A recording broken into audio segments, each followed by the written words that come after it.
सुबह बखैर, सलाम सुबह। आप देख रहे हैं प्रोग्राम जागो लाहौर और मैं हूं आपके साथ सिद्रा मुनीर। उम्मीद है आप सब होंगे बिल्कुल ठीक ठाक। नाज़रीन, कोविड-19 यानी कोरोना वायरस से बचने के लिए एहतियाती तदाबीर में सबसे ज्यादा जोर सफाई पर दिया जा रहा है कि अपने हाथों को बार बार धोएं, अपने कपड़ों को साफ रखें, बाहर से घर जाकर फौरन से पहले अपने कपड़ों को तब्दील कर ले।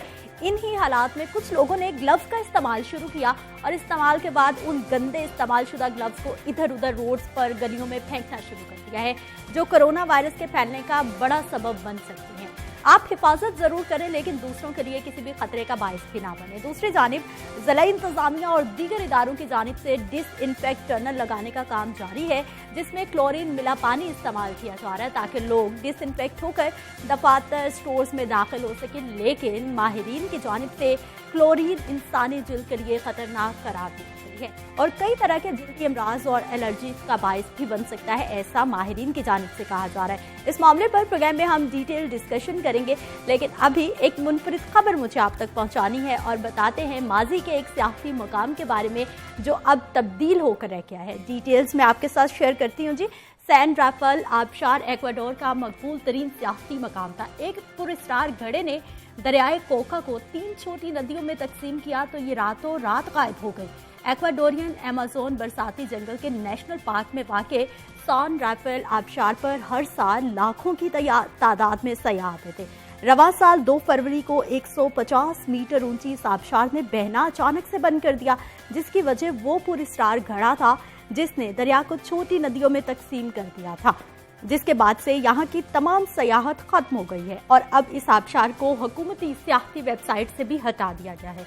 हुक्काम के कहना है कि सैन राफेल आबशार अब माजी का किस्सा बन गई है और अब वापस नहीं आ सकती। इस पुरस्कार गड़े के बनने की वजूहात के बारे में अभी कुछ मालूम नहीं हो सका, लेकिन कुछ लोग दरियाए कोका पर बनने वाले हाइड्रो इलेक्ट्रिक प्रोजेक्ट को इसका जिम्मेदार करार दे रहे हैं। ताहम हुक्काम ने इस इल्जाम की भी तरदीद करती है। माहिरीन का कहना है कि यह आबशार आतिश फशानी सरगर्मियों के इलाके में है, इसलिए हो सकता है कि ये कुदरती वजूहात की वजह से ही गायब हो गई हो।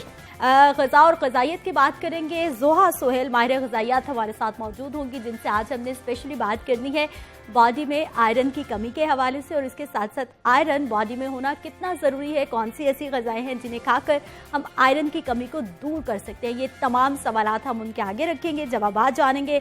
सबसे पहले जोहा, प्रोग्राम में आपको खुश आमदीद कहते हैं। हमें ये बताइए कि आयरन की कमी की वजूहात क्या क्या हो सकती हैं? अच्छा सिद्रा, हम लोग आयरन की कमी के बारे में जब बात करते हैं कि ऐसे कौन कौन से रीजंस हैं जिस वजह से हमारी बॉडी आयरन डेफिशिएंट होती जा रही है, तो इसमें सबसे पहली जो वजह आ जाती है वो आ जाती है इनएडिक्वेट डाइट, यानी कि ऐसी डाइट का इस्तेमाल करना जो आयरन में नाकिस है, जिसमें आयरन की कमी बहुत ज़्यादा मौजूद है। तो अगर हम लोग अपनी डाइट में ऐसी चीज़ें फॉलो करें जो आयरन में बहुत ज़्यादा डेफिशिएंट है, जिसमें आयरन लेवल्स बहुत कम है, और हम वो डाइट बहुत ज़्यादा कंज्यूम करते जाएंगे, तो विद टाइम हमारी बॉडी में आयरन डेफिशिएंसी का जो रिस्क है वो बढ़ता जाएगा। इसके अलावा बहुत से लोगों में जख्म प्रॉपर्ली हील अप ना होने की वजह से बहुत ज़्यादा खून खारिज होता है, और जब खून बहुत ज़्यादा खारिज होगा तो उसके ज़रिए आयरन हमारी बॉडी में से निकलता जाएगा। तो ऐसे लोग जिनकी बॉडी के ऊपर बैरूनी जख्म है और अंदरूनी जख्म है, उन दोनों जख्मों की सूरत में अगर वो प्रॉपर्ली हील अप नहीं होते, अगर वो जख्म प्रॉपर्ली नहीं भरते, तो बहुत ज़्यादा खून के साथ साथ आयरन भी हमारी बॉडी से निकलता जाएगा। सबसे ज़्यादा मसला आयरन डेफिशिएंसी का हमें डायबिटिक पेशेंट्स में नज़र आ जाता है, क्योंकि डायबिटिक पेशेंट्स में जब उनके जख्म प्रॉपर्ली नहीं हील हो रहे तो शुगर की ज़्यादती की वजह से तो उन लोगों में आयरन डेफिशिएंसी का रिस्क ज़्यादा हो जाता है। इसके अलावा बहुत से लोग आयरन कंज्यूम कर रहे होते हैं, लेकिन उनकी बॉडी में डिफरेंट इश्यूज होने की वजह से, कोई भी हार्मोनल इशू होने की वजह से, कोई भी एंजाइमेटिक इशू होने की वजह से उनकी बॉडी प्रॉपर तरीके से आयरन को जज्ब नहीं कर रही होती, आयरन एब्जॉर्ब नहीं कर रही होती। तो इस पॉइंट के ऊपर बहुत ज़रूरी है कि किसी फिजिशियन से प्रॉपरली डायग्नोज करवा लिया जाए कि ऐसा कौन सा इशू है जिस वजह से हमारी बॉडी आयरन को जज्ब क्यों नहीं कर पा रही। इसके अलावा बहुत से लोग आयरन कंज्यूम कर रहे होते हैं, लेकिन वो अपनी रिक्वायरमेंट के अकॉर्डिंग आयरन नहीं कंज्यूम कर रहे होते। इसमें बहुत ज़्यादा प्रेग्नेंट फीमेल्स जो हैं उनमें आयरन डेफिशिएंसी का रिस्क इसलिए बढ़ जाता है क्योंकि प्रेगनेंसी के दौरान आयरन की जो रिक्वायरमेंट है उनकी बॉडी में ज़्यादा हो जाती है। तो अगर वो अपनी रिक्वायरमेंट के अकॉर्डिंग आयरन नहीं कंज्यूम करती तो वो भी डेफिशिएंट होती जाएंगी, और उनके साथ साथ उनका जो फीटस है वो भी आयरन डेफिशिएंट होता जाएगा। तो इस तरीके से हमारे पास 2 लोग आ जाएंगे जो आयरन डेफिशिएंसी के अंदर विक्टिम हो जाएंगे। तो इस तरीके इस चीज़ से बचने के लिए इंपॉर्टेंट ये है कि एक तो आयरन रिच डाइट अपनी लाइफस्टाइल में यकीनी बनाएं, और इसके साथ अपनी रिक्वायरमेंट के अकॉर्डिंग आयरन को कंज्यूम करें ताकि इसकी डेफिशिएंसी से आप बच सकें। ठीक है जोहा, रीजंस तो आपने हमें बता दिए, अब हमें अलामात भी बताइए कि किस तरह से हमें पता चल सकता है कि हमारी बॉडी में आयरन की कमी हो रही है। अच्छा, आयरन की डेफिशिएंसी के अलामात के बारे में जान लेना बहुत ज़रूरी है, क्योंकि ये एक ऐसा मसला है जो पाकिस्तान में दिन ब दिन बहुत शिद्दत के साथ बढ़ रहा है। तो अगर हमें इसके अलामात का पता चल जाए कि अगर हमें इसमें अलामात ही नज़र आ रही है तो हम इसको फ़ौरन तरीके से क्योर कर सकें, फ़ौरन इसको ट्रीट कर सकें। उसमें जो सबसे बड़ी अलामत आयरन डेफिशिएंसी की वो है वीकनेस, थकावट। यानी कि एक बंदा जिसको आयरन की कमी है उसको हर वक्त एक थकावट रहेगी, जहनी थकावट, फिजिकल थकावट, वो कोई भी काम एक्टिव तरीके से नहीं कर सकेगा। तो सबसे पहले अगर एक बंदे को बहुत ज़्यादा थकावट महसूस हो रही है, लेथार्जी महसूस हो रही है, कमजोरी महसूस हो रही है, तो वो फौरन से पहले अपने HP टेस्ट करवाए, और अगर HP कम आता है तो उसके लिए प्रॉपर न्यूट्रिशनिस्ट से, प्रॉपर डाइटिशियन से कंसल्ट करे कि मैं ऐसी कौन सी डाइट कंज्यूम करूँ कि जिसके थ्रू मेरी आयरन डेफिशिएंसी जो है वो खत्म हो सके। इसके अलावा वो लोग जिनकी स्किन बहुत ज़्यादा पेल होती जा रही होती है, यानी कि उनकी स्किन के ऊपर पिलपिलाहट आ रही होती है, उनके नाखून पेल हो रहे होते हैं, उनकी आंखों के अंदर पिलपिलाहट नजर आ रही होती है, तो ऐसे लोगों में भी आयरन की कमी जो है वो बहुत ज़्यादा होती है। इसके अलावा आयरन की कमी के बारे में जब हम बात करते हैं तो उसके अलावा वो लोग जिनके नाखून बहुत ज़्यादा टूट रहे होते हैं, अगर आपके नाखून ब्रिटल हैं, बहुत ज़्यादा टूट रहे हैं, तो उसके पीछे भी एक बड़ी वजह यही है कि आपके अंदर आयरन की कमी बहुत ज़्यादा आ रही है। वो लोग जिनको सांस लेने में दुश्वारी होती है, जिनको शॉर्टनेस ऑफ ब्रेथ है, जिनको सांस बहुत खींच के लेना पड़ रहा होता है, वो भी एक अहम सिम्टम है आयरन की कमी का। क्योंकि उसमें होता है ऐसे कि जब हमारी बॉडी में खून कम होता है, वो हमारे फेफड़ों तक बहुत कम सप्लाई लेके जाता है न्यूट्रिएंट्स की, ऐसे न्यूट्रिएंट्स की जो कि हमारे लंग्स के प्रॉपर फंक्शनिंग में इंपॉर्टेंट रोल प्ले करते हैं। तो जब हमारी बॉडी में खून की कमी होगी, आयरन कम होगा, तो लंग्स तक प्रॉपरली न्यूट्रिएंट्स नहीं जा सकेंगे जो कि लंग्स के इंपॉर्टेंट फंक्शंस में रोल प्ले करते हैं। तो इसीलिए इन लोगों को सांस लेने में दुश्वारी फील होती है और शॉर्टनेस ऑफ ब्रेथ का सिम्टम जो है वो नजर आता है। अगर आप में इन किस्म के सिम्टम्स जो है वो नजर आ रहे हैं तो ये एक डायरेक्ट डायग्नोसिस है कि आपकी बॉडी में आयरन डेफिशिएंसी का जो रिस्क है वो ज़्यादा है। ठीक है, अब इन तमाम मसाइल का जोहा हमें हल भी बता दीजिए, और ये भी बता दीजिए कि कौन कौन से ऐसे ग़िज़ाई अज्जा हमारे पास मौजूद है जिनसे आयरन की कमी को दूर किया जा सकता है। अच्छा सिद्रा, आयरन रिच सोर्सेज के बारे में जो बात करते हैं कि हमें आयरन किन किन चीज़ों से मिल सकता है, तो आयरन एक ऐसा मिनरल है जो हमारे पास वसी अमाउंट में डिफरेंट फूड्स में अवेलेबल है। हमारे पास प्लांट्स में भी अवेलेबल है, हमारे पास एनिमल्स में भी अवेलेबल है। वो आयरन जो हमें एनिमल से मिलता है उनको हम लोग हेम आयरन कहते हैं, और वो आयरन जो हमें प्लांट से मिलता है उनको हम लोग नॉन हेम आयरन कहते हैं।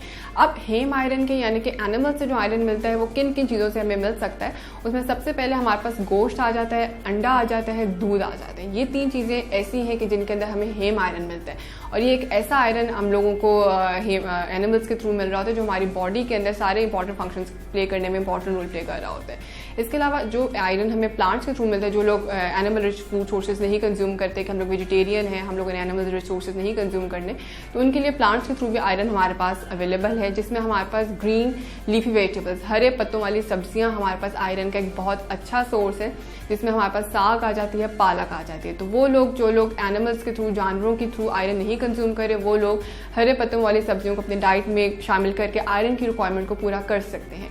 इसके अलावा फलों में हमारे पास सेब एक बहुत अच्छा सोर्स है आयरन का, और गाजरें हमारे पास एक अच्छा सोर्स बन जाती हैं आयरन का, कि अगर आप लोग इन दोनों फलों को और इन सब्जियों को अपने डाइट में शामिल करते हैं तो आपकी बॉडी में आयरन की जो अमाउंट है वो पूरी हो सकती है। जोहा सुहेल हमें बता रही हैं जी उन तमाम मसाइल के हवाले से जो कि आयरन की कमी की वजह से हमारी बॉडी में हो सकते हैं। साइन एंड सिम्टम्स भी उसने जोहा ने बताए हैं कि आपकी आंखें पीली हो सकती हैं, आपके नाखून पीले हो सकते हैं, आप हर वक्त थकन का एहसास करते रहते हैं कि चाहे कुछ भी नहीं करते लेकिन हर वक्त ज़हनी तौर पर, जिस्मानी तौर पर थका थका खुद को महसूस करते हैं, तो फिर समझ लीजिए कि आप में आयरन की कमी हो सकती है। और उसके साथ साथ जोहा हमें बता रही थी जो आपने हरे पत्तों वाली सब्जियां खा लेनी है, सेब खाएं, फ्रूट्स खाएं, इसके साथ साथ जो चिकन है, मीट है वो खाएं और अपनी आयरन की कमी को पूरा करें। अब जोहा से हमने ये जानना है कि आयरन की कमी को पूरा करने के लिए हम बहुत सारे ग़िज़ाई अज्जा इस्तेमाल करते हैं, लेकिन उसके साथ साथ कहा जाता है कि कुछ ऐसी चीज़ें भी उसके साथ इस्तेमाल करनी है जो कि आयरन को अच्छे से एब्जॉर्ब कर सके। जोहा बताइए कि ये कितना ज़रूरी है। अच्छा सिद्रा, आयरन को किन चीज़ों के साथ कंबाइन करके कंज्यूम किया जाए, ये एक बहुत इंपॉर्टेंट कंसर्न है, एक बहुत इंपॉर्टेंट क्वेश्चन है, क्योंकि हम लोग ऐसा करते हैं कि अपनी डाइट में आयरन कंज्यूम कर रहे होते हैं लेकिन उसके कॉम्बिनेशंस हम ऐसे बना रहे होते हैं जो हमारी बॉडी के लिए हेल्दी नहीं होते। तो लिहाजा इस पॉइंट में ये बहुत इंपॉर्टेंट है कि आयरन के हेल्दी कॉम्बिनेशंस बनाए जाएँ ताकि हमारी बॉडी में वो अच्छे तरीके से एब्जॉर्ब हो सके और हमारी जो रिक्वायरमेंट्स उनको पूरा कर सके। सबसे पहले उसमें आ जाता है कि विटामिन सी को अगर आयरन के साथ कंबाइन करके कंज्यूम करते हैं तो हमारी बॉडी आयरन को बेहतरीन तरीके से एब्जॉर्ब कर सकती है। अब इंपॉर्टेंट ये आता है कि विटामिन सी से भरपूर चीज़ें कौन सी हैं। उसमें हमारे पास हरी मिर्चें जिनको हम ग्रीन चिलीज कहते हैं वो आ जाती हैं। टमाटर हमारे पास विटामिन सी का एक बहुत अच्छा सोर्स है। इसके अलावा नींबू, ये 3 चीज़ें हमारे पास ऐसी हैं जो विटामिन सी में भरपूर है। तो अगर आप लोग आयरन से बनी हुई चीज़ें कंज्यूम करें, जैसे मैंने बताया गोश्त से बनी हुई अशिया और हरे पत्तों वाली सब्जियों के साथ अगर आप इन 3 चीज़ों को कंज्यूम करते हैं तो आयरन आपकी बॉडी में भरपूर तरीके से एब्जॉर्ब हो सकेगी और आपकी बॉडी में आयरन की कमी को होने से रोकेगी। इसके अलावा बहुत से फलों में भी विटामिन सी हमारे पास मौजूद है, जिसमें स्ट्रॉबेरीज आ जाती हैं, लीची आ जाती है हमारे पास, जो कि फॉर सीजन में आने वाली है। तो अगर आप लोग ये चीज़ें कंज्यूम करेंगे तो आयरन अच्छे से एब्जॉर्ब हो सकेगा। इसके अलावा बहुत से लोग ऐसे फूड कॉम्बिनेशंस बना रहे होते हैं कि जो उनकी बॉडी में लाशऊरी तौर पर आयरन को एब्जॉर्ब नहीं होने दे रहे होते, जिसमें अगर आप लोग आयरन के साथ कैल्शियम रिच सोर्सेज लेते हैं, यानी कि अगर आप लोग दूध और आयरन को मिक्स करके कंज्यूम कर लेते हैं तो आपकी बॉडी के अंदर आयरन एब्जॉर्ब नहीं हो सकती। बहुत से लोगों में आदत होती है कि वो सप्लीमेंट्स या दवाइयाँ इकट्ठे कंज्यूम कर रहे होते हैं। तो अगर आप लोग कैल्शियम का सप्लीमेंट कंज्यूम करें तो कोशिश ये करें कि उसको आयरन के सप्लीमेंट के साथ कंज्यूम ना करें, क्योंकि कैल्शियम आयरन को एब्जॉर्ब नहीं होने देती। तो एक ये पॉइंट आ गया कि कैल्शियम और आयरन को इकट्ठे खाने से परहेज करें। और इसके अलावा चाय और कॉफ़ी को आयरन के साथ कंज्यूम करने से परहेज करें, क्योंकि चाय और कॉफ़ी में ऐसी सब्सटेंसेस हमारे पास अवेलेबल हैं जो हमारी बॉडी में आयरन को एब्जॉर्ब होने से रोक देते हैं। तो अगर आप लोग अपनी डाइट में आयरन कंज्यूम कर रहे हैं वो एक बेस्ट पॉइंट है, लेकिन अगर आप हेल्दी फूड कॉम्बिनेशंस नहीं बना रहे तो वो आपकी बॉडी में आयरन को एब्जॉर्ब नहीं होने देगा। तो लिहाजा आप लोग जब भी आयरन कंज्यूम करें तो फूड कॉम्बिनेशंस के ऊपर ज़रूर फोकस करें कि क्या चीज़ उसके एब्जॉर्प्शन को बढ़ाएगी और क्या चीज़ उसकी एब्जॉर्प्शन को हमारी बॉडी में जज्ब होने से रोक देगी। बात कर लेते हैं एक बार फिर से कोरोना वायरस के हवाले से। और 1% ऐसे लोग होते हैं जो कि बहुत ज़्यादा वायरस की वजह से क्रिटिकल होते हैं और फिर उन्हें वेंटिलेटर की ज़रूरत पड़ती है। पूरी दुनिया में इस वक्त वेंटिलेटर शॉर्टेज है और दूसरे ममालिक से अगर कोई इंपोर्ट भी करना चाह रहा है तो ये इस वक्त बिल्कुल भी मुमकिन नहीं है, क्योंकि मुश्किल हालात हैं। हर मुल्क अपनी अपनी दौड़ में है, कोई किसी की इस वक्त मदद नहीं कर पा रहा, चाहे भी तो नहीं कर पा रहा है। ऐसा ही हुआ जी, यूक्रेन में मरीजों की मदद करने के लिए वेंटिलेटर का एक ऑल्टरनेट तैयार कर लिया गया है। डिटेल्स आपके साथ शेयर करते हैं जी। यूक्रेन में कोरोना वायरस के मरीजों को बचाने के लिए वेंटिलेटर्स की जगह प्लास्टिक बैग्स का इस्तेमाल किया जा रहा है, जो कामयाबी से जारी है और कई मरीजों की जिंदगियां बचाने में काम भी आ रहा है। यूक्रेन में डॉक्टर्स की एक टीम ने प्लास्टिक बैग्स को आरजी वेंटिलेटर में तब्दील करके उसका एक बहुत सस्ता सा हल तलाश कर लिया है। यूक्रेन के एक माहिर डॉक्टर का कहना है कि ये तरीका पहले भी इस्तेमाल हो चुका है, इससे कई जिंदगियों को महफूज बनाया जा सकता है। नाज़रीन, इसी वक्त के लिए वो कहावत इजाद में आई थी कि ज़रूरत इजाद की माँ है। अगर आपके पास वेंटिलेटर मौजूद नहीं है तो यकीनी तौर पर उसका कोई ना कोई ऑल्टरनेट तो तलाश कर लिया जाता है कि तमाम पेशेंट्स ना सही लेकिन कुछ को तो बचाया जा सकता है। इसी तरह मुख्तलिफ इजादात हम लोग देखते रहते हैं। यहाँ पर वक्त एक शॉर्ट ब्रेक का, हमारे साथ चलिए।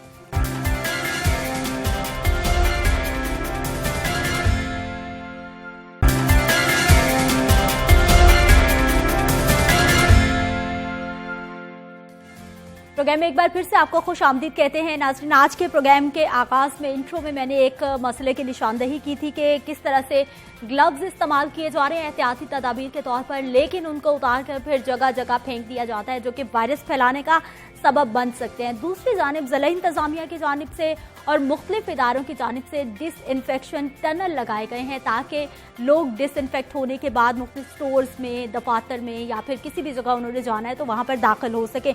लेकिन माहिरीन के मुताबिक ये भी कहा जा रहा है कि वो जो क्लोरीन इस्तेमाल की जा रही है पानी के अंदर मिक्स करके डिसइंफेक्ट करने के लिए, वो आपकी स्किन के लिए ख़तरनाक हो सकती है।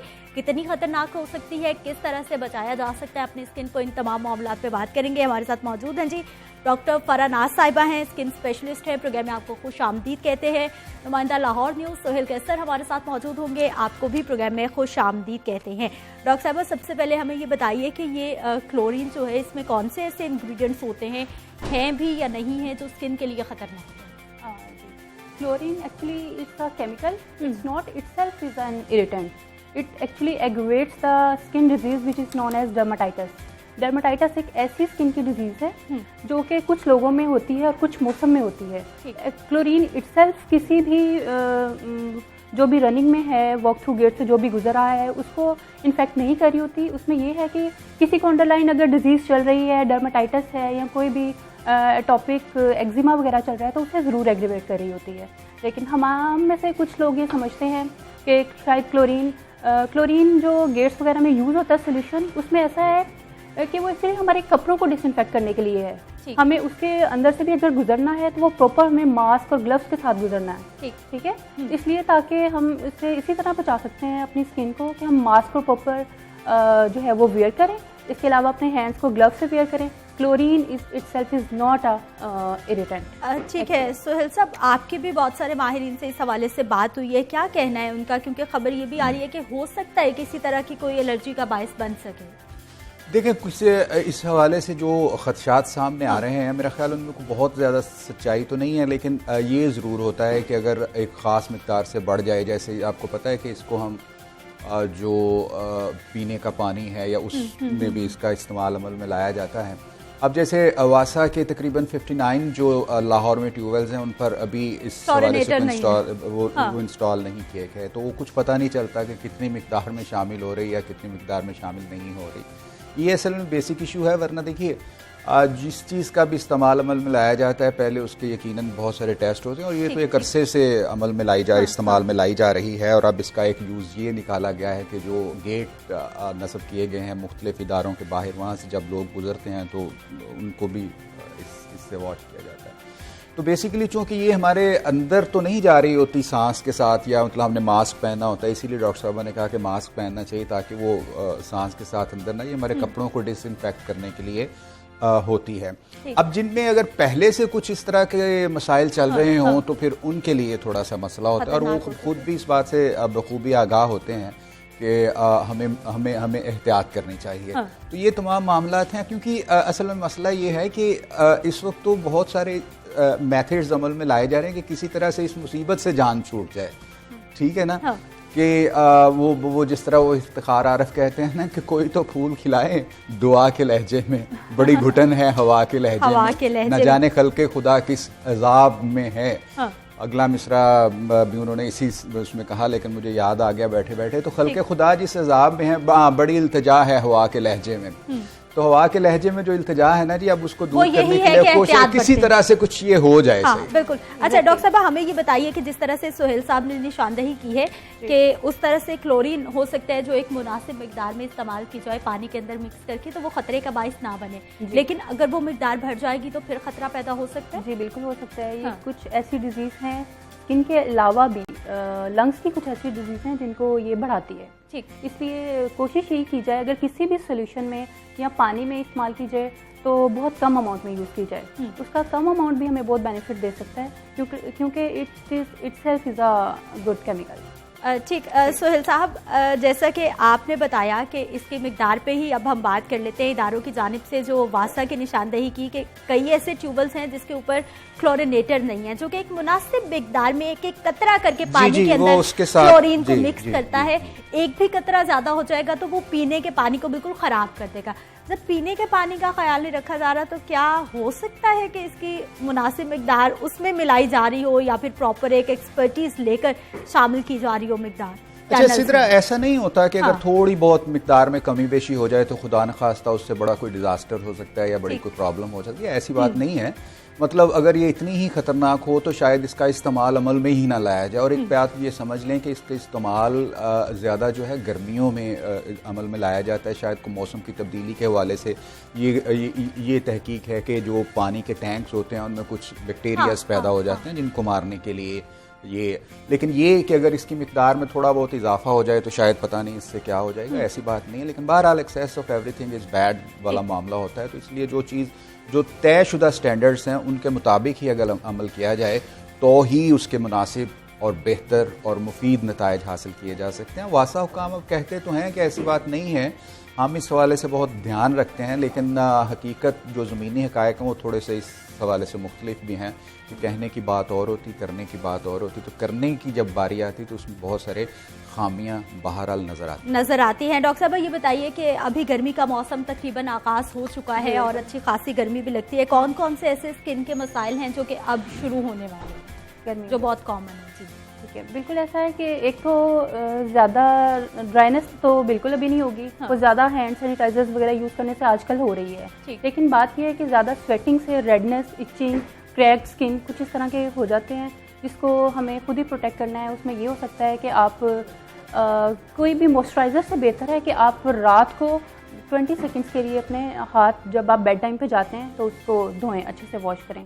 जिससे और इसके अलावा स्किन की बहुत सी डिजीज होती हैं जो कि गर्मियों में होती हैं साथ साथ। इसमें यही है रेडनेस, इचिंग और स्किन का डल हो जाना, और बाकी इसको हम प्रॉपर प्रोटेक्शन के साथ अगर करें। हाँ, और एक और बात बतानी जो कि बहुत ज़रूरी है, हम ना मास्क पहनते हैं अक्सर। आजकल हमें मास्क इस कोविड में पहनना पड़ रहा है, और जो कि मेन फीमेल्स की प्रॉब्लम आजकल चल रही है मास्क पहनने से। बीइंग अ डॉक्टर मुझे खुद भी ये होता है कि रेडनेस यहाँ पे बहुत ज़्यादा होना शुरू हो जाती है। ठीक है, क्योंकि प्रॉपर मास्क कवर करने से N95 से होगी ना, जो कि शायद ही किसी के पास अवेलेबल होगा। सिंपल जो सर्जिकल मास्क है उससे तो मेरा ख्याल कोई इशू नहीं होगा। मेरे ख्याल से ज़्यादा देर ये हम कोई 1-2 घंटे के लिए तो पहन नहीं रहे। अगर हॉस्पिटल में है तो सारे टाइम के लिए पहन रहे हैं, तो वो जब भी चाहे N95 ना भी हो, दूसरा मास्क भी हो, तो यहाँ रेडनेस और ड्राइनेस बहुत ज़्यादा हो रही है आजकल लड़कियों में, बहुत कॉमन है डॉक्टर्स में। तो बल्कि आजकल तो सब वेयर कर रहे हैं। फिर वो तो उसके लिए इसी तरह करना चाहिए कि वो हल्की सी कोई जेल या एलोवेरा इस तरह का कोई ग्लिसरीन वगैरह अप्लाई करने के बाद ऊपर अपने मास्क वेयर करें, जो बहुत ज़्यादा ज़रूरी है और बहुत ज़्यादा अवेयरनेस चाहिए इस बारे में। ठीक है, इस हवाले से मैं थोड़ा सा ये बता दूं कि जो चाइना में जो बाद में वीडियोस सामने आई, तो उसमें जब वो तिब्बती अमले ने मास्क उतारे तो यहाँ पे वो बहुत ज्यादा निशान पड़े होते हैं। अच्छा, इससे बचत के लिए वो यहाँ से ना, यहाँ पर थोड़ी सी छोटी सी टेप लगा लेते थे, एक ना ये टेप लगा लेते, और जो वो लोहे के अंदर वायर सी होती है ना मास्क के ऊपर या अंदर, वो उस टेप के ऊपर आ जाती थी। जिसके बाद लेकिन जिन्होंने नहीं लगाई थी या पहले जब इस बात की तरफ ध्यान नहीं गया था, तो ये जगह मतलब वो ऊपर वो जो पहनते हैं वो को ख़ास किस्म का, यहाँ पर बहुत ज़्यादा उनके वो रैशेस दिखाई दिए, और ये जो जगह है यहाँ बहुत रैशेस दिखाई दिए, और बाकायदा ऐसे लग रहा था कि जैसे वो किसी स्किन डिजीज में मुब्तला है। वो सारे अवेयरनेस के लिए उन्होंने वीडियोस मतलब रिलीज की थी कि ये आप करें। लेकिन अमूमी तौर पर ऐसा होता नहीं, क्योंकि मैं भी नॉर्मली हर वक्त मास्क जो है वो इस्तेमाल करता हूँ, तो ऐसा नहीं है, देख लें कोई इस तरह के वो ऊपर रैशेस नहीं है। बट जिनकी स्किन ऑब्वियसली जरा कदरे सेंसिटिव होती है, उनके लिए थोड़ा सा, उनके लिए ये मसला हो सकता है। यहाँ पर वक्त एक शॉर्ट ब्रेक का, लेकिन ब्रेक से वापस आएंगे तो बात करेंगे उस मसले के हवाले से जो कि लोगों ने एहतियाती तदाबीर अपनाई है, लेकिन दूसरों के लिए वो एहतियाती तदाबीर खतरा बनती जा रही हैं जब आप ग्लव्स का इस्तेमाल करते हैं और फिर उनको उतार के कहीं भी फेंक देते हैं। ब्रेक के बाद बात करते हैं।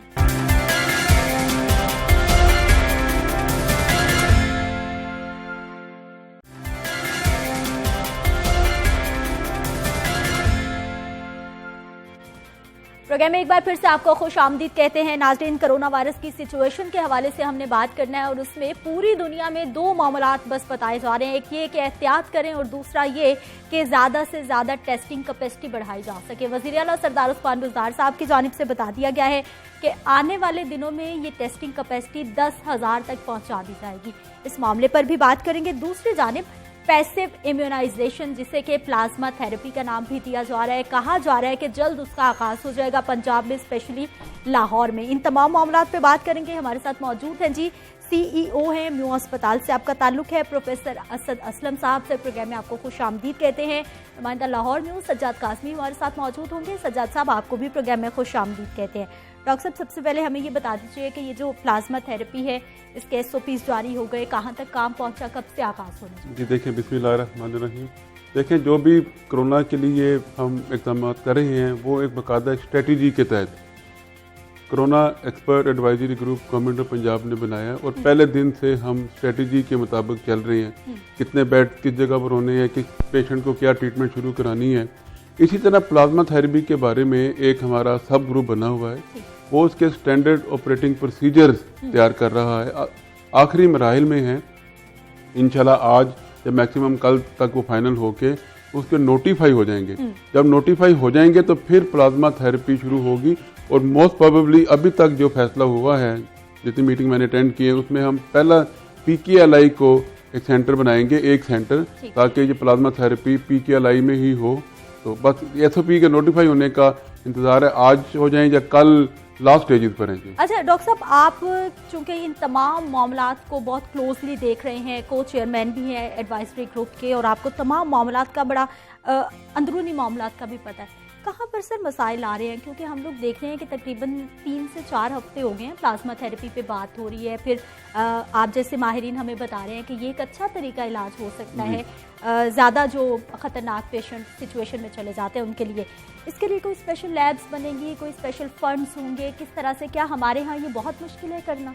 नहीं, मुश्किल नहीं है। बेसिकली कोई भी ट्रीटमेंट किसी इंसान पर करनी है कुछ साइंटिफिक प्रूफ के बाद ही करनी चाहिए। हिट एंड ट्रायल कभी भी नहीं करना चाहिए। तो लिटरेचर को स्टडी करना चाहिए, बाकी कंट्रीज़ के एक्सपीरियंसेस को मद्देनज़र रख के ही हमें कोई स्टेप ट्रीटमेंट की खातर उठाना पड़ेगा। हम एकदम कोई ट्रीटमेंट शुरू कर दें जिसका कोई साइंटिफिक प्रूफ ना हो तो वो बजाय फ़ायदे के नुकसान दे सकता है।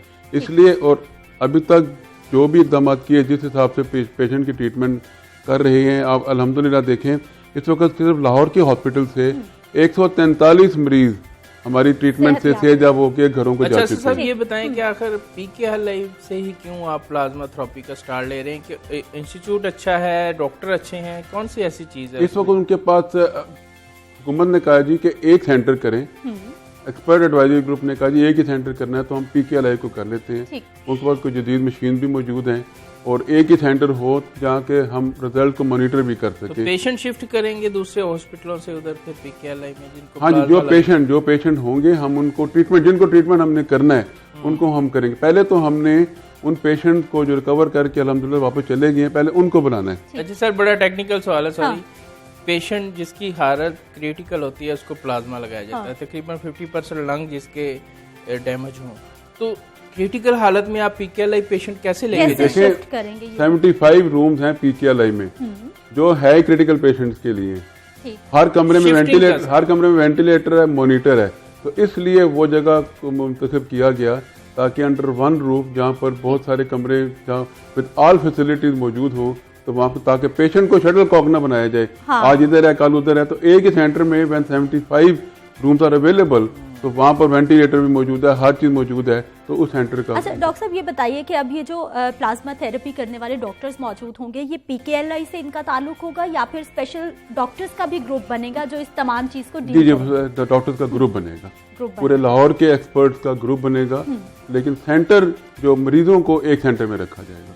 ठीक है, अभी बताइए कि म्यू अस्पताल में क्या सिचुएशन है आपके पास? कितने मरीज आपके पास दाखिल हैं, कितने क्रिटिकल हैं? जी अल्लाह का शुक्र है जी, म्यू हॉस्पिटल में इस वक्त 113 मरीज इस वक्त एडमिट हैं जो पॉजिटिव हैं। लेकिन हमारे पास 34 सस्पेक्टेड हैं।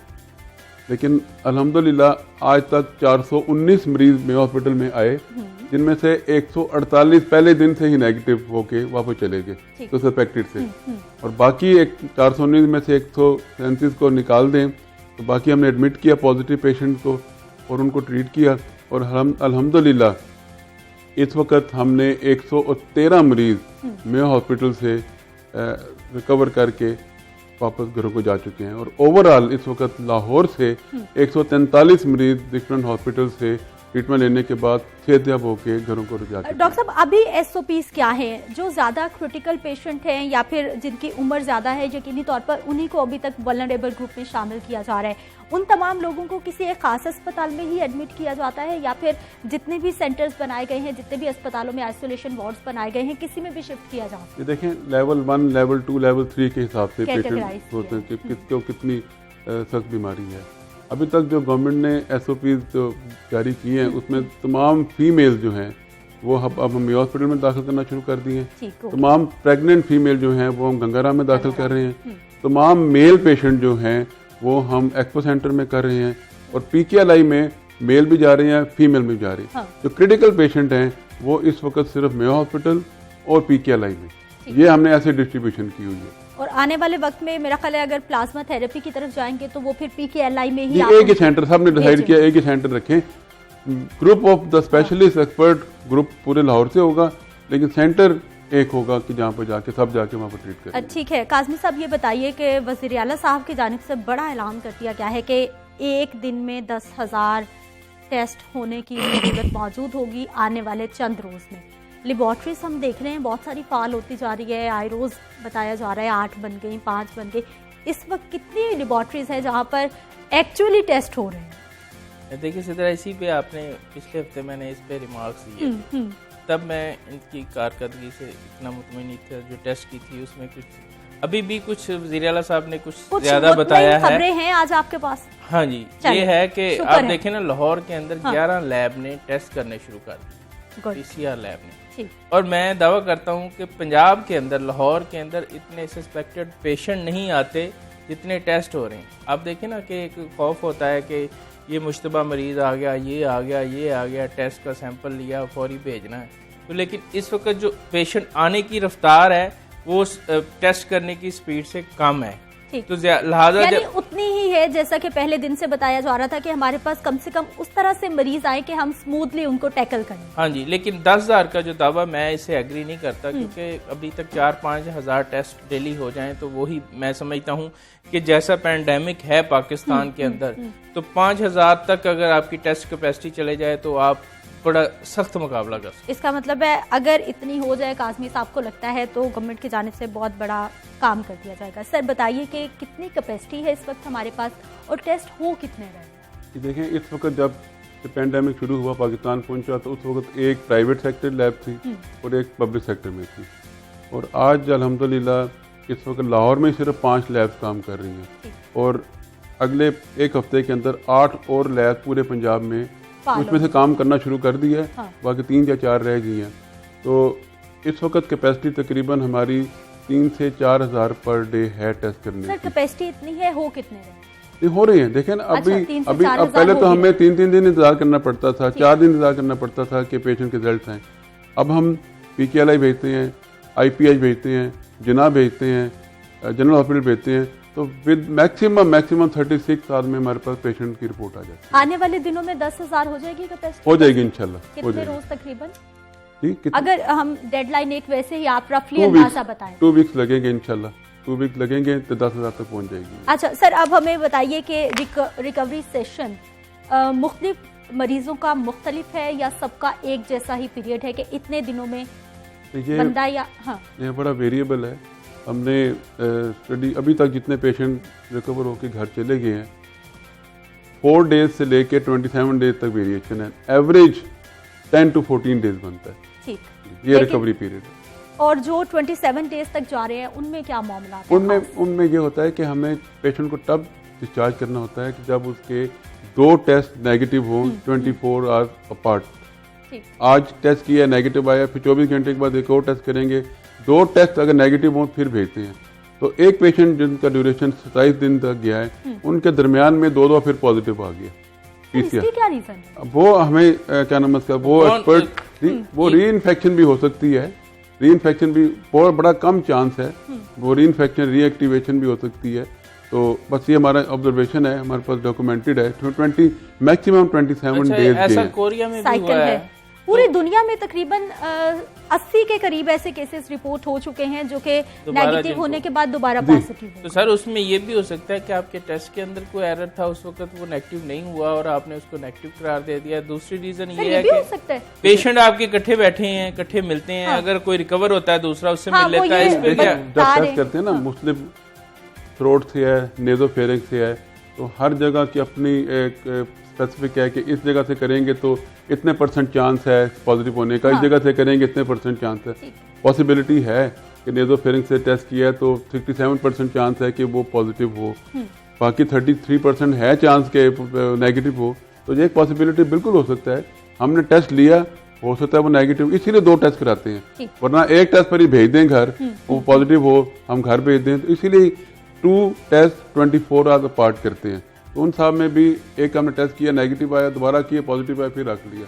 उसको 7 दिन बाद फिर हमने किया। तो डॉक्टर साहब, जो रिकवर होकर लोग घर जा चुके हैं उनका डाटा यकीनी तौर पर आपके पास मुकम्मल डाटा, बल्कि लोगों का फोन भी आते हैं कि हमारे से प्लाज्मा ले लें। अच्छा साहब, ये भी एक बड़ा टैक्स तरह सवाल करने लगे आपसे कि अगर कोई कहता है कि मैं प्लाज्मा नहीं देना चाहता, पेशेंट है, मेरा नहीं ख्याल कि अभी इस सिचुएशन में कोई मना करेगा। मुझे तो ऐसा लगता है कि मना नहीं करेगा। जैसे गवर्नमेंट जबरदस्ती उठा के लाती है, इस तरह जबरदस्ती प्लाज्मा। एक चीज ध्यान में जरूर रखनी है कि ये प्लाज्मा उन मरीजों से लेना है जो उनको 14 दिन के बाद लेते हैं। 14 दिन के बाद डिजीज के बाद ये प्लाज्मा लेना होता है। अभी वो जो परसेंटेज जो पेशेंट की है जिनको 14 दिन हो गए हैं, जिन प्लाज्मा बड़े कम है, 7 से 8 पेशेंट है, ज्यादा नहीं है। तो इसलिए अभी हमें इंतजार भी करना पड़ेगा। और जब तक मेरा ख्याल है मामला और ये तमाम सिस्टम भी तब से ही काम करना शुरू करेगा जब तक पेशेंट हो जाएंगे। अच्छा सर, हमें ये बताइए कि इसका आपकी बॉडी में दाखिल होने का रास्ता सिर्फ नाक है या फिर आप मुंह के जरिए भी ले जा सकते हैं? बहुत सारे लोग कह रहे हैं जी आंखों के जरिए भी, बहुत सारे लोग कह रहे हैं सिर्फ आपने नाक को टच नहीं करना या इनहेल नहीं करना, बाकी मुंह से आंखों से नहीं जा रहा। 3 घंटे, 1 रोज, 2 रोज ये गले में रह जाता है, सांस की नाक। इन तमाम मामलात के बारे में हमें हकाइक बताइए कि एक्चुअल सिचुएशन क्या है। देखिए कि मोड ऑफ ट्रांसमिशन 2 तरह से है। एक तो ड्रॉपलेट इन्फेक्शन है, ठीक, आपने खांसी की, किसी ने छींक मारी तो वो हवा में मुअल्लक हो जाते हैं, फिर आप उस पैसे से गुजरे वो इनहेल कर लें आप, ठीक है। एक तो जी, दूसरा ये है कि कितने घंटे सर हवा में रहता है? कितने घंटे? 4 आवर्स 4 घंटे। दूसरा ये है कि एक चीज पर, अच्छा सर सॉरी माजरत के साथ, जब ये हवा में रहता है जैसे जैसे वक्त गुजरता जाता है इसकी शिद्दत कम होती है या फिर उतनी? 4 घंटे तक रहेगा जी हवा में, 4 आवर्स रहेगा। ठीक, ठीक। उसके बाद ये बाकी मतलब टेबल पर, कुर्सी पर, किसी जगह पर भी मौजूद हो सकता है।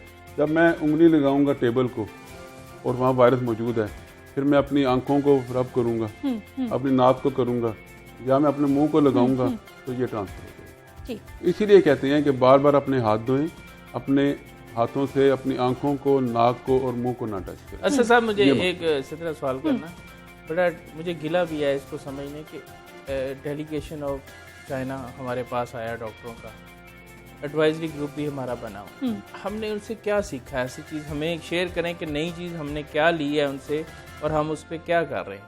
वैसे मैं काजी साहब को बताऊँ, अल्हम्दुलिल्लाह हमारे साथ उन्होंने 2 दिन लगाए, तो भी 8-8 घंटे की उन्होंने नशिस्त की हमारे साथ। आपको सुन के खुशी होगी कि यकीन करें हम जिस लाइन पर मैनेजमेंट कर रहे थे कोई 10% डिफरेंसेस होंगे, 90% बाकी हम वही कर रहे थे जो हमें वो बता के गए हैं।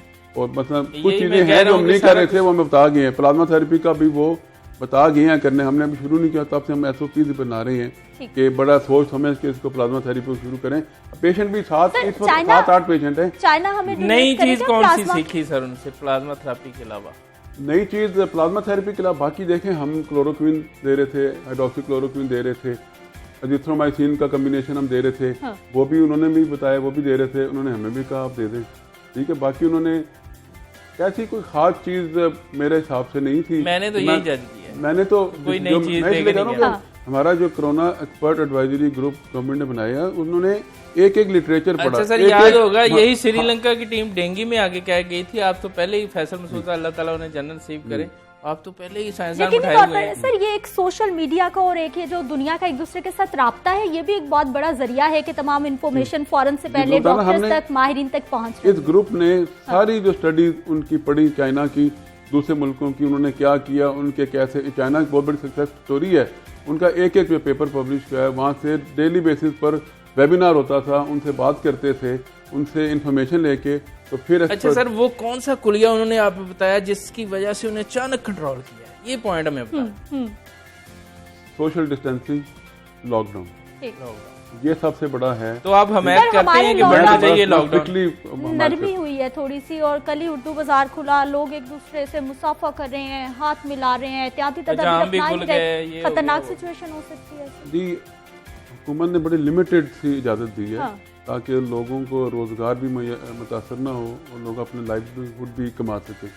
उन्होंने कोई शॉपिंग मॉल नहीं खोले, स्कूल कॉलेजेस वैसे बंद हैं, और बड़ी लिमिटेड, वो भी 7 SOPs के साथ इजाजत दी है कि आपने अपनी दुकान खोलनी है तो ये SOP, होटल नहीं, रेस्टोरेंट नहीं खोले, होम डिलीवरी की इजाजत दी है, टेक अवे की, लेकिन उसके साथ SOPs भी दी हैं कि आपने ये SOPs ऑब्जर्व करने हैं तो उसके तहत आपको इजाजत होगी, वरना आपका। अच्छा डॉक्टर साहब, सवाल हमारा वही रह गया कि ये 3 घंटे गले में रहता है, गर्म पानी पी लें, स्टीम ले लें, ये खत्म हो जाएगा, इन तमाम चीजों के हवाले से मैं बता रहे थे आप। जी, ये गर्म पानी से सूदिंग इफेक्ट जरूर होता है ठीक जी, उसका मैं आपको बिल्कुल इससे एग्री करूंगा कि बार बार गर्म पानी पिए, कावा पिए, बड़ा सूदिंग इफेक्ट होता है। बाकी इसकी 4 to 6 आवर्स एग्जैक्ट ड्यूरेशन तो आपको एक्सपर्ट बता सकेंगे कि कितने ड्यूरेशन रहता है, लेकिन यह है कि 98% लोगों में बड़े माइनर से फीचर्स होते हैं, 95% में 5% में जरा सा मॉडरेट और किस्म के सिम्टम, साइन सिम्टम होते हैं,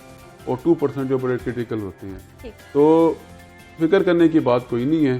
तो रूट इसका वही है, सांस की नालियाँ। सबसे पहला जो रूट है नाक, और उसके बाद जो उसके नाक के पिछला हिस्सा जो नेज़ोफेरेंस आ गया, फिर उसके नीचे सांस की नालियाँ। तो इसका जो सबसे ज़्यादा मिकदार में जो पाया जाता है वो नेज़ोफेरेंस वाले एरिया में पाया जाता है। अच्छा सर, मुझे शमसी साहब ने बताया कि ये एक दुनिया के अंदर ये भी तजर्बा हुआ है कि पेशाब के रास्ते में भी इसको ना टेस्ट किया गया है। तो इस लोगों का ये है कि मैदे में गया तो मर गया, लेकिन मैंने एक्सपर्टी से जरा बात किया, वो कह रहे किडनी पे असरअंदाज होता है, दिल पे असरअंदाज होता है, स्टमक पे असरअंदाज होता है। तो इसका मतलब ये कहीं भी इसको लंग्स की जगह ना समझा जाए कि ये लंग्स पे ही लंग्स उसका रूट है वहां से ये ब्लड में जाके वायरीमिया भी हो जाता है। वायरीमिया जब हो तो जिस्म के किसी हिस्से में चला जा सकता है। डेथ मल्टी ऑर्गन फेलियर की वजह से होता है, respiratory failure, multi organ failure, जिस्म के तमाम हिस्से मुतासर होते हैं जब एक दफा ब्लड में चला जाए। चाइना कहा गया है कि ये 5 दिन बाद ब्लड में चले जाता है, तो फिर आप रैपिड किट की इजाजत क्यों नहीं देते, उस टेस्ट क्यों नहीं कर रहे? रैपिड टेस्ट की गवर्नमेंट ने अब मंगवाई है, उनके आज उन्होंने डिस्ट्रिक्ट हॉस्पिटल में प्रोवाइड किए हैं। उसको टेस्ट उन्होंने कहा कि इसको टेस्ट करके अपनी ऑब्जर्वेशन आप हमें वापस पहुंचाएं। तो आज शाम तक हम हुकूमत को अपनी ऑब्जर्वेशन वापस पहुंचा देंगे कि रैपिड टेस्ट की कितनी इफादियत है। अच्छा डॉक्टर साहब, अब मुझे ये बताइए कि पूरी दुनिया में जहाँ जहाँ ये कोरोना वायरस, इवन के चीन में भी फैला जहाँ से इसका आगाज़ हुआ, इसका हमने रवैया ये देखा इस वायरस का कि ये पहले हफ्ते में चंद मरीज थे, फिर दूसरे से तीसरे हफ्ते में हज़ारों में तादाद चलेगी। लेकिन अल्लाह का शुक्र है हमारे यहाँ तकरीबन 1 महीने से ज़्यादा हो गया है, केसेस स्मूथली ऊपर जा रहे, एकदम से स्पाइक नहीं आया। क्या हमारा इम्यून सिस्टम स्ट्रॉन्ग है, हम बच गए हैं? क्या दर्जा हरारत का फ़र्क पड़ रहा है? आने वाले दिनों में 40 तक जाएगा दर्जा? मैं फिर लॉकडाउन पर की अहमियत को दोबारा दोहराऊंगा। उसकी वजह से बच गए, लोकल ट्रांसमिशन कम हुई हमारी। हमारे जितने पहले केस है शुरू के वो फॉरेन ट्रैवलर्स थे। 80-90% जो पहले केसेस दाखिल हुए लाहौर में वो फॉरेन ट्रैवलर जो यूके से आए थे, तो दूसरे ममालिक से आए थे। कल भी एक फ्लैट आई है, उसका क्या करें? कल उनसे 3 पेशेंट इंतजामिया के हवाले किया उनको। 3 सस्पेक्टेड निकले, वो रात को हमने हॉस्पिटल में दाखिल किए। और बाकियों को घर भेज दिया सर? बाकियों को क्वारंटाइन करना जरूरी है, होटल में दाखिल कर लिया। इन 3 में सिम्टम्स इनको हॉस्पिटल में दाखिल किया। देखें, शुरू में फॉरेन ट्रैवलर से फॉरेन हिस्ट्री ट्रैवल की हिस्ट्री थी, उसके बाद कुछ लोग बाहर निकल गए, लोकल ट्रांसमिशन हुई। देखिए, आप जो कहते हैं ना कि हमारे कर्व बड़ा स्मूथ जा रहा है, लेकिन 2 बीच में एक्यूट राइज आए। वो राइज तब आए जब हमारे तबलीगी भाई थे, जब 2300 के करीब उनको हमने क्वारंटाइन किया, उनके टेस्ट किए, तो वो जब उनके टेस्ट की रिपोर्ट आनी शुरू हुई तो 50-50 की तादाद में पॉजिटिव होके अब उनको मेयो में दाखिल किया, एक्सपो सेंटर में दाखिल किया। तो वो एक्यूट राइज लोकल ट्रांसमिशन की वजह से आई। तो लोकल ट्रांसमिशन को रोकने का वाहिद हल लॉकडाउन, सोशल डिस्टेंसिंग है। वो हुकूमत ने किया, सोशल डिस्टेंसिंग कराई, लॉकडाउन किया, लोकल ट्रांसमिशन को रोका, इसलिए आपको ये देखने में आ रहा है। अच्छा डॉक्टर साहब, अब ग्राफ हमें थोड़ा सा ऐसे जाके थोड़ा सा स्मूथ होता दिखाई, थोड़ा थोड़ा उसमें अप एंड डाउन आ रहा है, एकदम से स्पाइक आने का अभी भी चांस है? अगर लोगों ने एहतियात ना की, अभी बता रहा हूँ, अगर लोगों ने जो लॉकडाउन में नरमी की है उसको भी समझना है कि किस हद तक नरमी है, आपने किस जरूरत के तहत बाहर जाना है। देखें, इन ऑफिस को भी इजाजत दी है, लेकिन उन्होंने कहा कि ऑनलाइन काम करें, मोस्ट ऑफ उन्होंने दफ्तर में आने के लिए नहीं कहा। इसका मतलब है अगर लॉकडाउन आने वाले वक्त में इंशाल्लाह खुल ही जाएगा, खुल जाता है और एहतियात ना बरती गई तो एकदम से काया पलट भी सकती। बिल्कुल बिल्कुल एहतियात करें, जरूरत के तहत घर से निकलें। आपको जरूरत है तो आप चीज लेने चले जाएं, और एक बंदा जाए, 4-4, 5-5 लोग एक ही चीज लेने ना चले जाएं। एक बंदा जाए, वापस आए, घर आके पहले एक कमरा ज़्यादा रखें, वहाँ पर अपना ड्रेस चेंज करें, ठीक है जी। ड्रेस चेंज करने के बाद मेन घर में एंटर हों, हाथ धोएं, नहाएं, और उसके बाद घर वालों से। बहुत शुक्रिया डॉक्टर साहब प्रोग्राम में शामिल होने के लिए। सज्जाद काज़मी साहब, आपका भी बहुत शुक्रिया। यहाँ पर एक ब्रेक का वक्त है, लेकिन मैं आपसे ज़रूर कहना चाहूँगी कि आपने बिल्कुल रिलैक्स नहीं होना, एहतियाती तदाबीर ज़रूर अपनानी है, क्योंकि एक्सपर्ट हमें बता रहे हैं कि एहतियात नहीं करेंगे तो किसी भी वक्त कोई भी बड़ा खतरा हमारे सामने आ सकता है। यहाँ पर वक्त एक शॉर्ट ब्रेक का, हमारे साथ रहिए।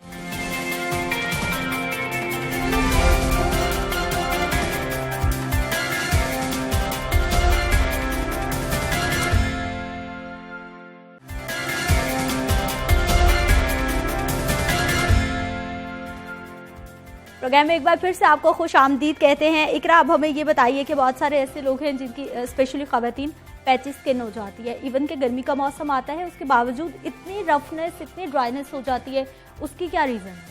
खास तौर पे पैचेस तब पड़ते हैं जब आप मेकअप करके स्कूल जाते हो या आप प्रॉपर क्लेंजिंग नहीं करते हैं। डबल क्लेंजिंग बहुत बहुत इम्पॉर्टेंट है डेली।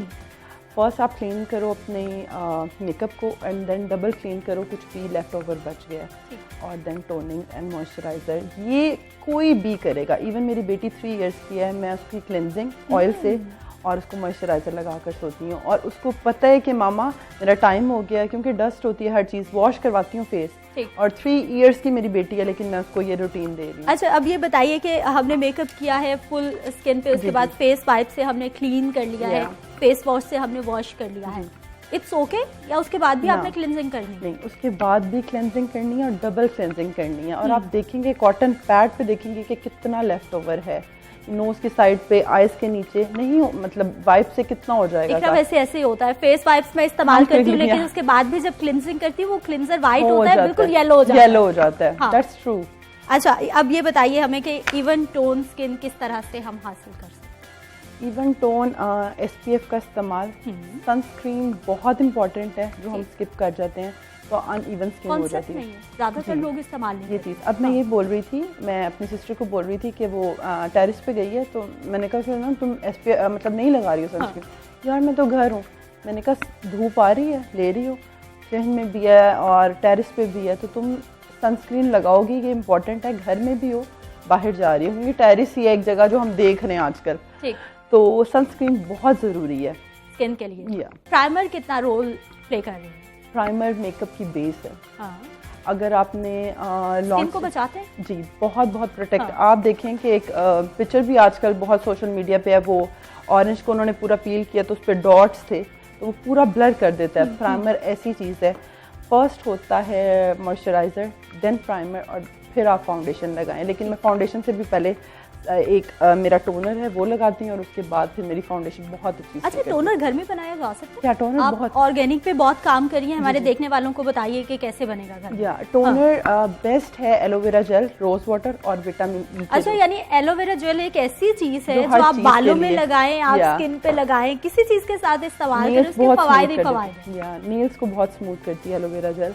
और आप रोज वाटर और विटामिन ई के कैप्सूल्स जो होते हैं वो, और vitamin E, rose water and that's it. ठीक है, क्वांटिटी बताइए अब। आप रोज वाटर अगर आप 1 कप ले रहे हैं तो एलोवेरा जेल आप 1.5 स्पून लें, और 2 कैप्सूल्स बहुत हैं। और 1 वीक तक आपने उसको रखना है और यूज़ करना है, उसके बाद भी नहीं, बिकॉज ये बहुत ही जल्दी स्मेली हो जाती है एलोवेरा जेल। ठीक है, यानी 1 हफ्ते का आपने बनाना है, उसके बाद आपने चेंज कर लेना है। ठीक है, और टोनर हमने इस्तेमाल कब कब करना है? जब भी आपने स्किन केयर करनी है, क्लेंजिंग, मॉर्निंग में आप वॉश करते हो फेस, क्लेंजिंग करनी है, उसके बाद आपने टोनर लगाना है, देन अपना मॉइस्चराइजर एंड सनस्क्रीन। इकरा ने बड़ा एक अहम मामले की तरफ स्किन पे हम अक्सर बात करते रहते हैं और नेल्स रह जाते हैं, आज नेल्स पे भी बात कर लेते हैं। बहुत सारी लड़कियों के नेल्स बहुत टूटते हैं, इतनी केयर करती हैं उसके बावजूद टूटते जाते हैं, क्या रीजन है? नेल्स मुझे तो लगता है कि नेचुरली है, लेकिन मैं जो गार्लिक है उसको रब करती हूँ तो मेरे बहुत ज़्यादा अच्छे और हार्ड हो जाते हैं। मैंने भी ये टोटका इस्तेमाल कर रखा है। Garlic is really nice for the hair, और कोई भी चीज़ अगर आपके बाल वगैरह भी हैं, लेकिन हार्श भी रहता है ज़्यादा, अगर मतलब हल्का हल्का रब करें आप रूट्स में या नेल्स में तो बहुत ज़्यादा फ़ायदा देते हैं। अच्छा, बालों की केयर कितनी ज़रूरी है? बाल मुझे बहुत ही ज़्यादा, पर्सनैलिटी में अगर मैं मतलब एक चीज़ है कि जो नोट करती हूँ वो बाल हैं, तो मुझे हेयर रूटीन में मैं ऑयल वगैरह नहीं लगाती थी, लेकिन अब से मतलब मैंने स्टार्ट किया घर में रह के, तो सीरियसली पहले मैं ब्लो ड्रायर्स वगैरह करवाती हूँ हर चीज़, लेकिन अब नहीं जा रही हूँ, तो मैंने जितना ऑयल किया यकीन करें मैंने मास्क लगाना छोड़ दिया। ऑयल ज़्यादा इस्तेमाल करें? मैं मस्टर्ड ऑयल, सिंपल जो ऑयल है, उसके साथ मैं कभी कभी कोकोनट का मिक्स कर लेती हूँ।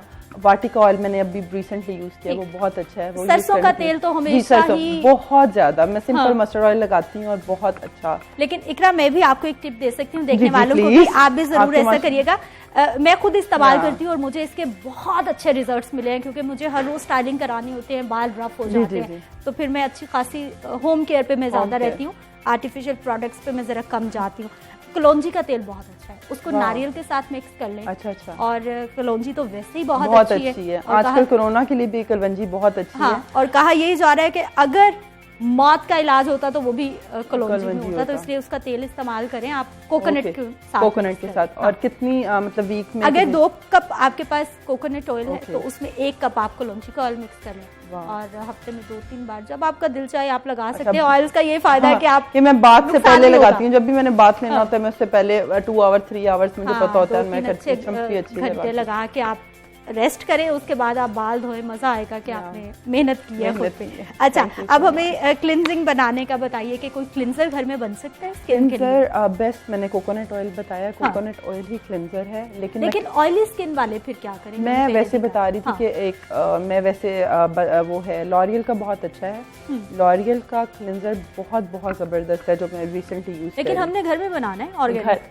घर में कोकोनट ऑयल है और उसके साथ आप कोई भी मिल्की या अगर ऑयली है तो आपके लिए वो कोकोनट ऑयल बेस्ट है। अगर ड्राई है उसके अंदर भी आप एलोवेरा जेल और थोड़ी सी लाइक नीम पाउडर उसको मिक्स करके आप क्लिनजिंग करें, उससे जो एक्नी होगी, क्योंकि जो गर्मी आ रही है अब तो एक्नी प्रॉब्लम वैसे ही बहुत शुरू हो नीम जाएगा। आपकी एक्नी को रोकेगा। ठीक, तो नीम पाउडर आपने लगाना है और वो थोड़ा ना वो ड्राई हो जाएगा। ड्राई स्किन वाला ऑयली स्किन वालों के लिए मैं थोड़ा ड्राई स्किन वालों के लिए, और उसके बाद आप लगाएं, बहुत बहुत अच्छा है। एंटीसेप्टिक भी है ना नीम, तो वैसे ही आपको पिंपल्स रोक देगी बिल्कुल। हाँ, आप इसका पत्ते शत्ते लें, उसको घर में ही पाउडर बनाएं तो ज्यादा अच्छा है। अच्छा इकरा, एक बड़ा अहम क्वेश्चन कि कुछ ऐसी लड़कियां हैं जो कि ऑर्गेनिक प्रोडक्ट्स भी इस्तेमाल कर रही हैं, उसके साथ साथ जो आर्टिफिशियल है डब्बा पैक है वो भी इस्तेमाल जी मैं ऐसा ही करती हूँ। जो चीज़ मुझे इट्स अप टू यू, लेकिन ज़्यादा ऑर्गेनिक चीज़ें आप देखें कि हम जंक फूड खाते हैं, बीमार हो जाते हैं, हेल्दी हो जाते हैं, घर का साफ सुथरा खाते हैं तो हेल्दी रहते हैं, और मैं रह रही हूँ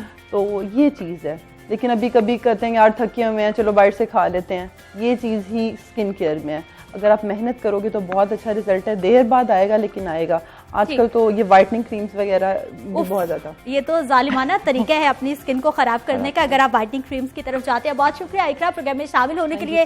वाइटनिंग क्रीम्स आपने बिल्कुल नहीं लगानी, बल्कि आपके किचन में ही बहुत सारे ऐसे प्रोडक्ट्स मौजूद हैं जिनको आप अपनी स्किन पे अप्लाई कर सकते हैं और बेहतरीन रिजल्ट हासिल कर सकते हैं। मुझे इजाजत है, इंशाल्लाह कल सुबह 9:05 पर मेरी आपसे फिर से मुलाकात होगी। अपना ख्याल रखिएगा, मुझे अपनी दुआओं में याद रखिएगा। अल्लाह निगहबान।